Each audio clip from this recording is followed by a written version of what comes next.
কাবিননামা আসলে দেখা যায় যে একটি বিয়ের প্রামাণ্য দলিল। যখনই মুখে মুখে কবুল বলা হচ্ছে বা হুজুরের মাধ্যমে বিয়ে হচ্ছে তার ৩০ দিনের মধ্যে এটিকে কিন্তু রেজিস্ট্রেশন করতে হবে। নিউজ দেখেছি যে বাংলাদেশের এত% বিয়ে অবৈধ। এটি কিন্তু একটি মারাত্মক অভিযোগ। অনেক বিয়ে কিন্তু রেজিস্ট্রেশন হয় না আসলে। তো সেক্ষেত্রে আসলে অসুবিধা কি হতে পারে বা এটা কেন এত জরুরি? কাবিননামা আসলে দেখা যায় যে একটি বিয়ের প্রামাণ্য দলিল, যা কিছু অধিকার সংক্রান্ত বিষয় রয়েছে সেটি কিন্তু সেই কাবিননামাতে লিপিবদ্ধ রয়েছে। যে একজন নারীর দেনমোহরের অধিকার, তার সমস্ত কিছু, সেই সমস্ত কিছু কাবিননামায় লিপিবদ্ধ হয়। তো কাজেই কাবিননামা ছাড়া আসলে একটি বিয়েকে প্রমাণ করা খুব কষ্টসাধ্য হয়ে পড়ে।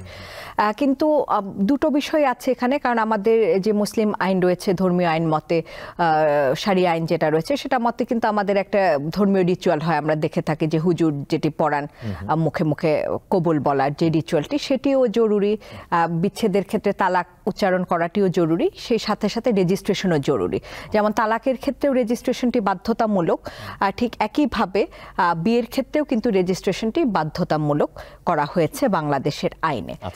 তো এই যে বাধ্যতামূলক করা হয়েছে, রেজিস্ট্রেশনের দায়িত্ব স্বামীর উপরে বর্তায় এবং নিয়মটি হচ্ছে যে বিয়ের যে যখনই মুখে মুখে কবুল বলা হচ্ছে বা হুজুরের মাধ্যমে বিয়ে হচ্ছে তার ৩০ দিনের মধ্যে এটিকে কিন্তু রেজিস্ট্রেশন করতে হবে এবং সেটি দেশের আইনে বাধ্যতামূলক করা হয়েছে। এখন আমরা দেখি প্র্যাকটিক্যালি অনেক সমস্যা হয় বাংলাদেশে। অনেক ক্ষেত্রেই দেখা যায় যে তারা মুখে মুখে কবুল বলেন, হুজুর ডেকে বিয়েটা পড়ানো হয়, কিন্তু তারা আসলে রেজিস্ট্রেশনের ব্যাপারে খুবই তাদের একটি দেখা যায় যে তারা অনীহা রয়েছে, বা তারা ভাবেন যে কি জটিলতা, সেটি হয়তো আইনি জটিলতায় জড়িয়ে যাবেন।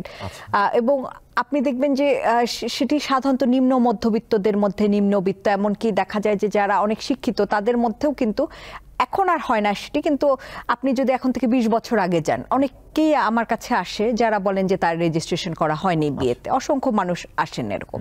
এখন সচেতনতা বাড়ছে শিক্ষিত সমাজের ভেতরে, কিন্তু এখনো কিন্তু সেই নিম্নবিত্ত যারা রয়েছেন, নিম্ন মধ্যবিত্ত যারা রয়েছেন, তাদের ভেতরে কিন্তু এই অজ্ঞতার কারণে তারা কিন্তু রেজিস্ট্রেশন করান না। তো রেজিস্ট্রেশন না করার ফলে দেখা যায় কি যে তার দেনমোহর সংক্রান্ত সমস্যা তৈরি হয়।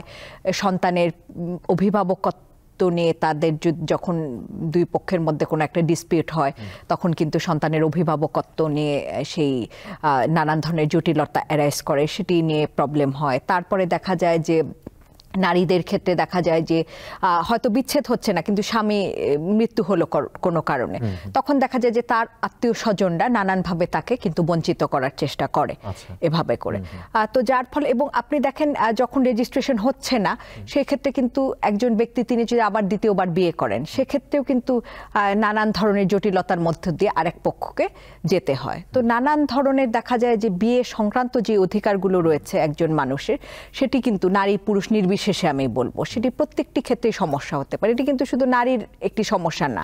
একজন পুরুষ দেনমোহর তাকে দিতে হবে, তো তিনি যদি কাবিননামা না করেন, সেখানে দেনমোহরের কথা হয়তো লেখা নেই অ্যামাউন্টটা, পরবর্তীতে সেটা নিয়ে ডিসপিউট হবে। আরেক পক্ষ বলতে পারে যে এটা ১০ লাখ, তিনি হয়তো সেটি মুখে মুখে হয়তো হয়েছিল সেটি ২ লাখ ঠিক হয়েছিল, কিন্তু আরেক পক্ষ এসে দাবি করতে পারেন সেটি ১০ লাখ টাকা।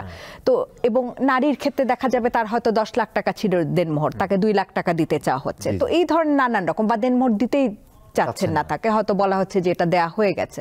তো যার ফলে এই ধরনের জটিলতাগুলো এড়াতে কিন্তু অবশ্যই বিয়ে রেজিস্ট্রেশন করতে হবে, এবং সর্বোপরি হচ্ছে যে বিয়ে রেজিস্ট্রেশন না করলে সেটি আমাদের দেশের আইন অনুযায়ী সেটি একটি ফৌজদারি অপরাধ। আমাদের মুসলিম বিবাহ ও বিবাহ বিচ্ছেদ নিবন্ধন আইন রয়েছে ১৯৭৪ সালের আইন।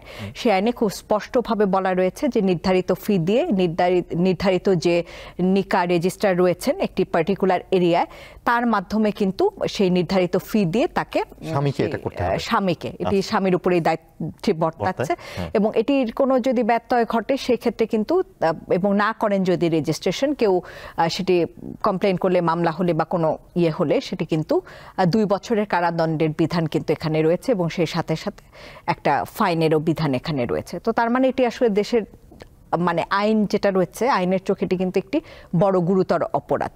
কিন্তু তারপরেও দেখা যাচ্ছে যে অনেকে রেজিস্ট্রেশন করেন না। যারা নিবন্ধন করছেন না আসলে, তো সেক্ষেত্রে বিয়েটা কি হচ্ছে আসলে? তাই না? অনেকে মনে করতে পারেন যে তাহলে কি বিয়েটা মানে বৈধ অবৈধ একটা বিষয় থাকছে, তো সেই বিষয়টা যদি একটু বলেন আমাদের। অনেকেরই এটা একটা ধারণা রয়েছে, ভুল ধারণা রয়েছে যে একটা বিয়ে রেজিস্ট্রেশন করা না মানে সেটি একটি অবৈধ বিয়ে। এমনকি আমি মানে অনেক খুব লিডিং সংবাদপত্রেও আমি সেখানে নিউজ দেখেছি যে বাংলাদেশের এত% বিয়ে অবৈধ। আচ্ছা, এটি কিন্তু একটি মারাত্মক অভিযোগ। আপনি যখন বলছেন যে এত% বিয়ে অবৈধ, তখন কিন্তু সেই ওয়েডলকের আন্ডারে সেই বিয়ের মধ্যে যে সন্তানরা জন্ম নিচ্ছেন, আমি সেই সন্তানদের লেজিটিমেসি বা বৈধতা নিয়ে একটি বড় প্রশ্ন তুলছি। সন্তানের বৈধতা নিয়ে প্রশ্ন তোলা মানে কি হচ্ছে? যে আমি তাকে সম্পত্তির অধিকার থেকে বঞ্চিত, কারণ আমাদের তো মুসলিম আইন অনুযায়ী সেই সন্তান পিতা মারা যাওয়ার পরে বা মাতা মারা যাওয়ার পরে তারা অটোমেটিক্যালি কিন্তু দে বিকাম সাকসেসর, তারা কিন্তু অটোমেটিক্যালি তারা উত্তরাধিকার সূত্রে সেই সম্পত্তির মালিক হয়ে যান। তারপর কিছু প্রসিডিওর মেনটেন করতে হয়। তো যখন আমি সেই বাচ্চাদের লেজিটিমেসি নিয়ে প্রশ্ন তুলছি, তাদের বৈধতা নিয়ে প্রশ্ন তুলছি, তখন আমার একটা বিরাট অ্যালিগেশন। তো এই জায়গাটি অনেকেই আসলে বোঝে না। একটি বিয়ে রেজিস্ট্রেশনের কারণে অবৈধ হয় না, সেটি ইরেগুলার হয়। সেটিকে পরবর্তীতে রেজিস্ট্রেশনের মাধ্যমে সেটিকে রেগুলার করার সুযোগ রয়েছে এবং প্রবলেম হয়। দেখা যায় আমার যেটা 30 দিনের মধ্যে করার কথা সেটা আমি পরে করতে গেলে ডেফিনেটলি সেখানে প্রবলেম হতে পারে, ঝামেলা হয়। কিন্তু সেই সুযোগটি রয়েছে, বৈধতা দেওয়ার সুযোগ সেখানে রয়েছে। কিন্তু সেই বিয়ের অধীনে যে বাচ্চারা জন্ম নিচ্ছেন তারা কিন্তু বৈধ সন্তান, তারা তাদের উত্তরাধিকার থেকে কোনোভাবেই বঞ্চিত হবেন না।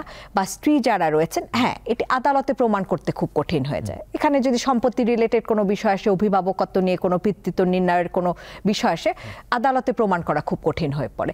তখন আদালত হয়তো তাদের বিয়ের বিভিন্ন প্রমাণটা দেখতে চান, যারা যারা সাক্ষী হিসেবে উপস্থিত ছিলেন, যে বিয়ে পড়িয়েছেন তাদেরকে উইটনেস হিসেবে চান। এবং সেই সাথে সাথে দেখা যায় যে তখন ইভেন বিয়ের ভিডিও, ছবি, কারা কারা উপস্থিত ছিলেন, আত্মীয় স্বজন, তাদের উইটনেসটাও কিন্তু সেখানে খুব গুরুত্ব সহকারে দেখা এবং সেটি খুব জরুরি হয়ে পড়ে। তো সেটি আসলে যেটা বলছিলাম যে রেজিস্ট্রেশনের অভাবে সেটি খুব জটিল হয়ে পড়ে, কিন্তু বিয়েটি